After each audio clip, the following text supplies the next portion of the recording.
શ્રીકૃષ્ણાય વયં નુમઃ. યોજના આપણે બધા જ કરીએ છીએ, પ્રકલ્પ બધા જ કરીએ છીએ. સવારે વહેલા ઉઠવું છે, મનમાં નક્કી કર્યું છે, અલાર્મ મૂકીએ છીએ, ફોનમાં સેટિંગ કરીએ છીએ, પરિવારમાં કહીએ કે સવારે ઉઠાડી દેજે, બધું કરીએ. પણ ભાગ્યે જ એ નિયમ કોઈ સવારે ઉઠતું હોય છે સમય પર. બાકી અલાર્મ વાગે એટલે બટન દબાવી દે, થોડી વાર 10 મિનિટ પછી વાગજે પાછો. યોજના, નાની નાની યોજનાઓ સવારે ઉઠવાથી લઈ અને આપણા જીવનના લક્ષ્ય નક્કી કરવા સુધીની યોજનાઓ આપણે બધા બનાવતા હોઈએ છીએ. એ જ પ્રકારથી એ તો લૌકિક વાતો છે, પરંતુ યોજકસ્તસ્ય દુર્લભમ. લૌકિક યોજનાઓ તો બધા જ બનાવીએ છીએ, પરંતુ અલૌકિક યોજના, અલૌકિક કાર્ય માટે જે કોઈ વિચાર કરતું હોય તો શ્રી વલ્લભની કૃપા, શ્રી પ્રભુની કૃપા હોય ત્યારે જ એ યોજના પછી મનોરથમાં પરિવર્તિત થાય છે. શરૂઆતમાં આપણે ગાન કર્યું કે જય જય શ્રી વલ્લભ પ્રભુ વિઠ્ઠલેશ, સાથે નિજ જન પર કરત કૃપા ભરત હાથ માથે. જે નિજ જન હોય છે એના પર પ્રભુ વિશેષ કૃપા કરે છે. અને જય જય શ્રી વલ્લભ પ્રભુ, આપણે જય એક વાર નહીં પરંતુ 2 વાર જય બોલ્યા. મંગલાચરણમાં પણ શ્રવણ કર્યું હશે કે શ્રી શ્રી વલ્લભ સુવન વિપ્રકુલ જગત જગત મેં માયા મત તમ તોમ વિવધચર ગ્રીષ્મ દેવાકર. શ્રી વલ્લભનું સ્વરૂપ કેવું છે તો ગ્રીષ્મ દેવાકર. જેમ ગરમી હોય છે અને એ તપતા ગરમીમાં જેમ સૂર્ય હોય છે તો એ સૂર્ય કેવો હોય તો એ સૂર્યનો પ્રકાશ, એની ઉષ્ણતા એવી હોય છે કે જ્યાં જ્યાં અંધકાર હોય એ અંધકાર પર પ્રકાશ પાડવી દે એટલે આપણાને ઉજાળો આવે ને દેખાય. એક સ્વરૂપ જ્યાં અંધકાર છે તો આ બહારના સંસારમાં પ્રકાશ પાડવાનું કાર્ય એ આ સૂર્ય કરે છે. પરંતુ શ્રી વલ્લભ રૂપી સૂર્ય એ કેવું છે તો ગ્રીષ્મ દેવાકર. એ આ ગરમીના સમયમાં પણ જે આપણા આંતરિક રહેલી જે અંધકાર છે, જે આપણા અંદર રહેલો અંધકાર, સૂર્યની કિરણ બહારથી આપણાને પ્રજ્વલિત કરે છે પરંતુ અંદર પ્રજ્વલિત નથી કરતી.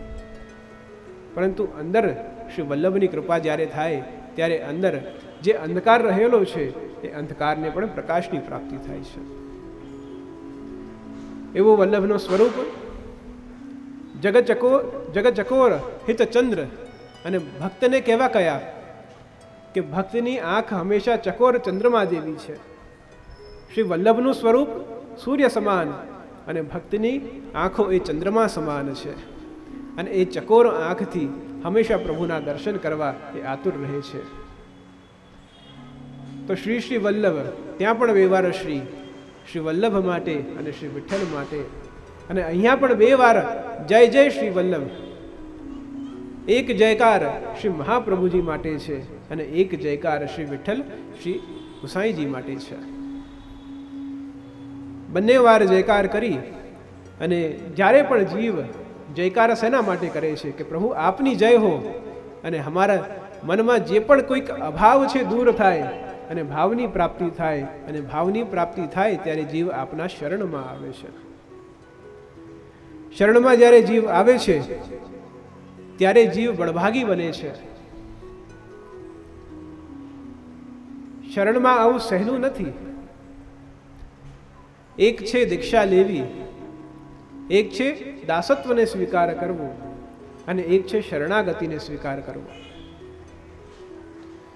સૌથી પહેલા પ્રારંભિક અવસ્થા જો આપણે જોઈએ તો જ્યારે જીવ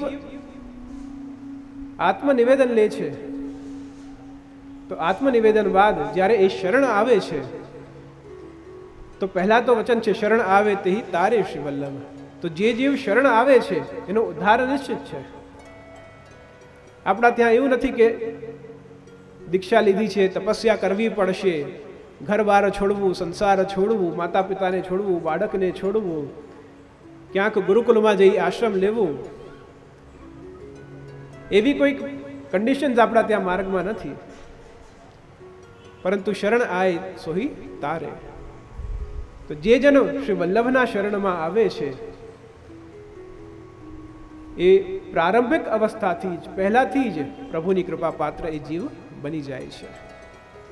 ક્યાંક વર્ષોની તપસ્યા છે, ક્યાંક વર્ષોનું ત્યાગ બલિદાન છે, ક્યાંક વર્ષોની એ आतुरता है कि क्या प्रभु मिलेंगे, कब प्रभु के सन्मुख हो पाएंगे, અને અહીંયા प्रारंभમાં જ એ કૃપાની પ્રાપ્તિ થઈ જાય છે.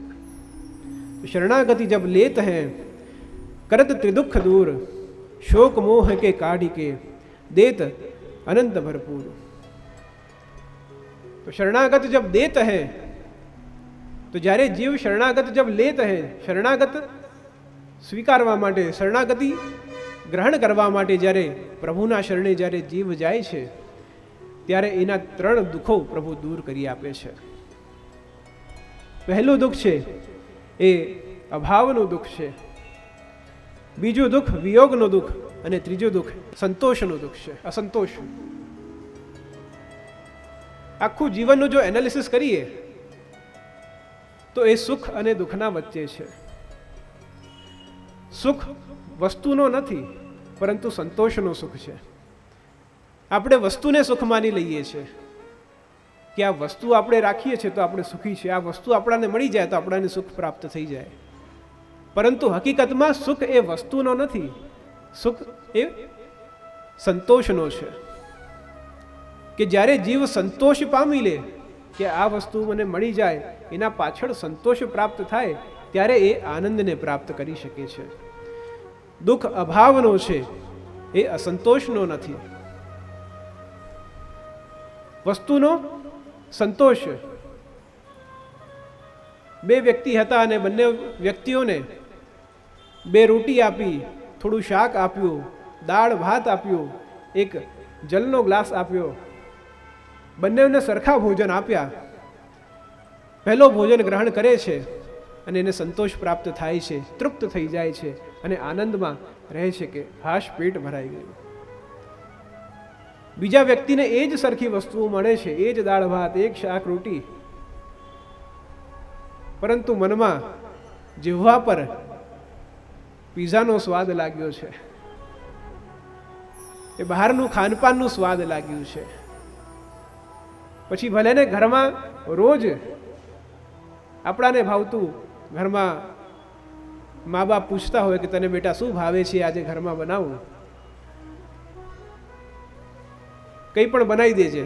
સહજમાં બાળક કહી દે કે આજે તારું ભાવતું બનાવ્યું છે, આજે આ છે તે છે, બધું જ ઘરમાં હોય.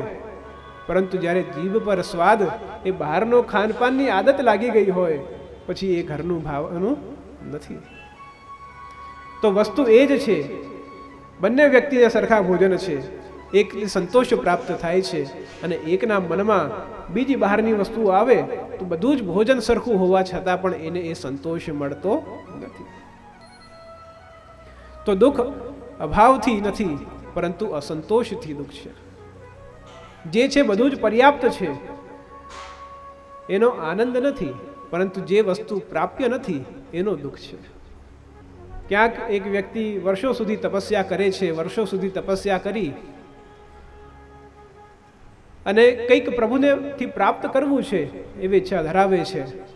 વર્ષો સુધી તપસ્યા કર્યા બાદ પ્રભુ પ્રગટ થાય છે, અને પ્રભુ પ્રગટ થાય ત્યારે પ્રભુનો સ્વભાવ છે કે જ્યારે આવે ત્યારે આપીને જાય, અને જીવનો સ્વભાવ છે જ્યારે જાય ત્યારે કંઈક લઈને આવે.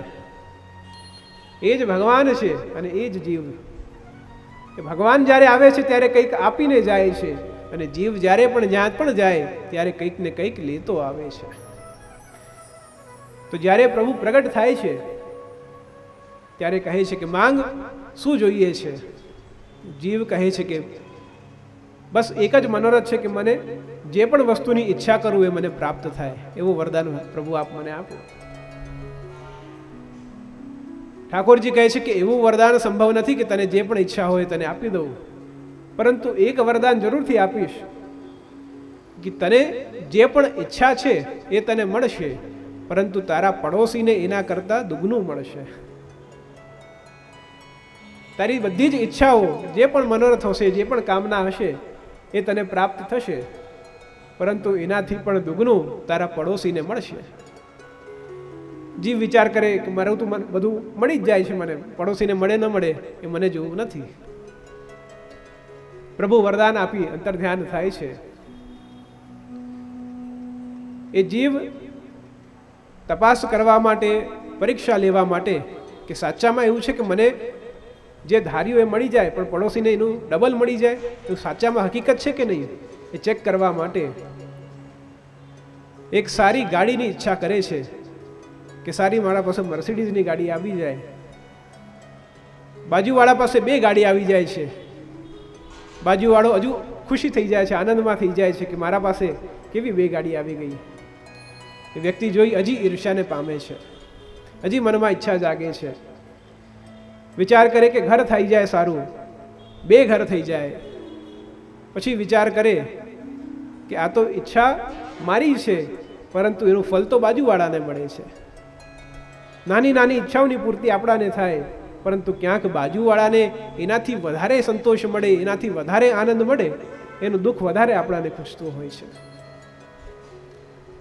અંતમાં વિચાર કરે છે કે ચાલો ઘર પણ આવી ગયું, સંપત્તિ આવી ગઈ, બધું જ છે, પણ બાજુવાળા પાસે એટલું છે, મારા કરતાં આનંદમાં એ જીવે છે, મારા કરતાં સુખની પ્રાપ્તિ એ કરે છે, મારા કરતાં બધું જ એને વધારે મળે છે, એ સહન નથી થતું. અંતમાં વિચાર કરે કે પ્રભુ મને એક્સિડન્ટ કરાવી 1 પગ તોડાવી દેજો. બાજુવાળાના બંને પગ તૂટી જાય છે અને એ ઘરમાં આરામ કરે છે. તો સુખ, અપેક્ષા, કામનાઓ ત્યાં જ સુધી સીમિત રાખવી કે જ્યાં સુધી આપણાને સંતોષની પ્રાપ્તિ થાય. જ્યારે સંતોષની પ્રાપ્તિ નથી થતી, જે પણ કંઈ આપણા પાસે છે પ્રભુ કૃપાથી પ્રાપ્ય છે, જે પણ આપણાને નથી મળ્યું એ પ્રભુ ઈચ્છાથી નથી મળ્યું, જે પણ આપણી ઈચ્છા હશે એ સમય પૂર્ણ નથી થઈ તો પ્રભુની કંઈક બીજી ઈચ્છા આપણા માટે હશે. પ્રભુ વિચાર કરતા હશે, I have some better options for you, કે મારા પાસે કંઈક સારું વિચાર. જીવની કેટલી મતિ હોય, કેટલું વિચાર જીવ કરી શકે, પ્રભુ જીવ માટે એનાથી પણ વિશેષ વિચાર કરે છે. તો હવે આ જીવનની ડોર જ્યારે બ્રહ્મ સાથે સંબંધ લીધું છે, તો આ સંબંધની જે ડોર છે એ પ્રભુ ચરણોમાં આપણે સમર્પિત કરીએ.